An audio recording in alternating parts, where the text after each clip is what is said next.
You know, as they say, sometimes things just fall apart.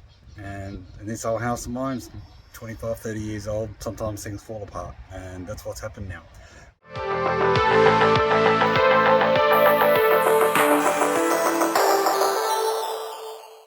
We've got a pressure reducing valve fail on our mains water, so we have no real pressure going into the house.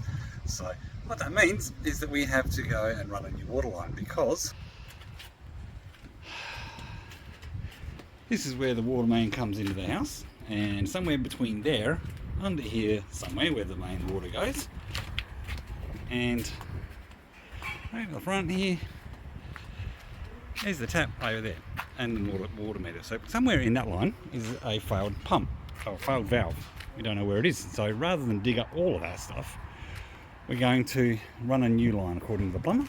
So tonight's challenge is to dig a trench through the pavers up to the water meter. So let's see what that looks like. Oh, what does it look like when you've got no water pressure in the house? Check it out. Alright.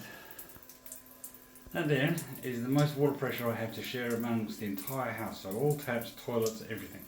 Nothing else is running except that. And that's why I've got to dig that trench outside. This is no fun. Stay tuned.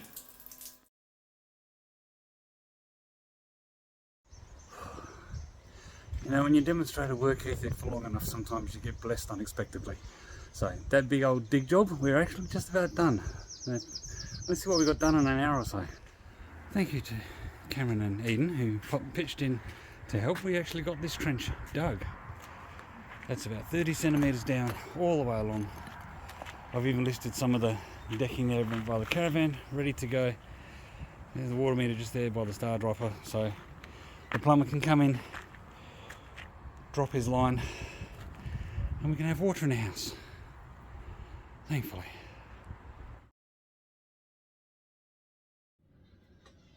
Alright, update for work in progress. Plumbers are here, and while they were just doing their initial works and whatnot, turning off the water to the house, testing water pressures around the place, they discovered that the main inlet pipe into the house, where it comes from the meter under the pathway that I showed you in that previous section, they've still got full mains pressure, which means the blockage is in the house somewhere. So given all of the taps are on low flow, that means that the failed valve is in the wall. So they're right now taking some bricks out of the wall to try and find the faulty valve, which means all that work I did the other day digging that damn trench is now obsolete, because they don't need to replace that main line. Stay tuned as this unfolds.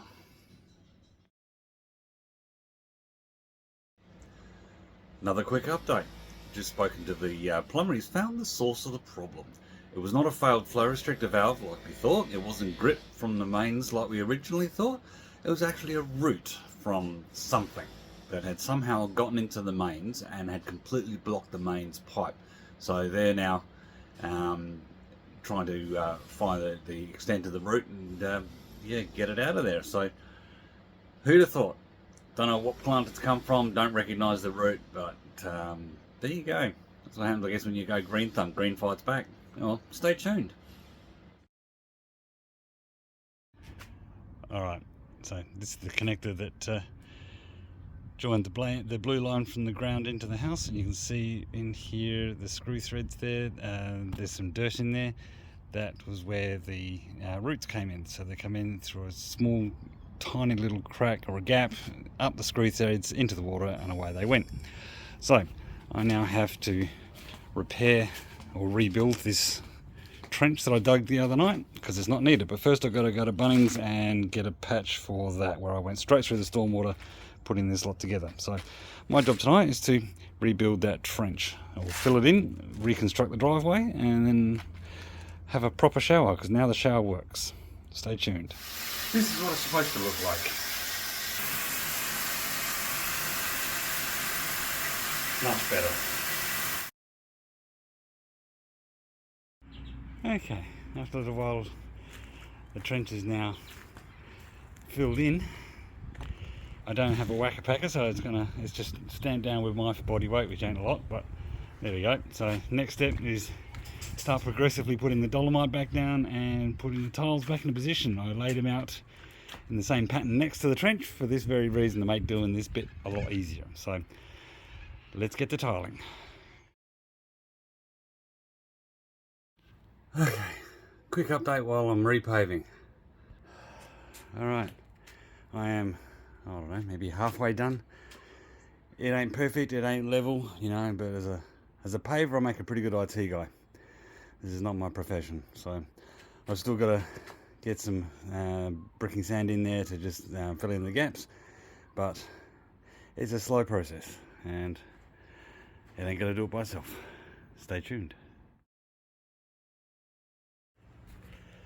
It's done.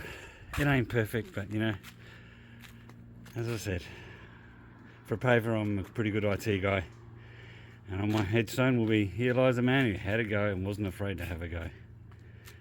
There you go. Done.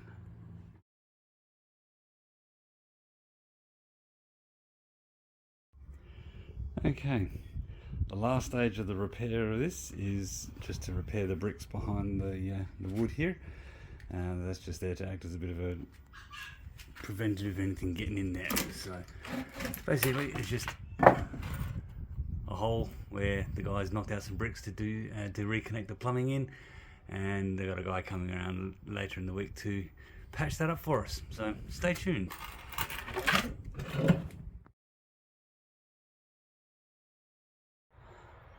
Okay, we're a week down and the water pressure has been fantastic. Now, the only reason I had to wait a week before finishing the video and recording the last chapter in this was basically because we had to wait for them to fix the hole in the bricks that they made. So check it out. Alright, so here we have where they dug the pavers out, rejoined the pipe and pulled all those roots out, and then cut the bricks out to find nothing, and then they put that metal screen there today, so which is basically just to cover them. I had the option of that or some really horrible coloured red bricks, and I said no, go the metal panel because that's just simple. So the job is now done. So the water pressure has been fantastic for the last week, and that's all sorted now. So, and now the hole in the wall is fixed, so this job is finally done. Righto, that's enough about that. You know the drill. Hit the subscribe button and become part of our thriving community. Of course, if you like my videos, give them the big thumbs up and share them if you want, as that helps the channel out. And also hit the bell to get notified when I put up new content. Okay, that's all from me, so stay healthy, keep thinking. As my mum would say, be good, and if you can't be good at it. I'll see you next time.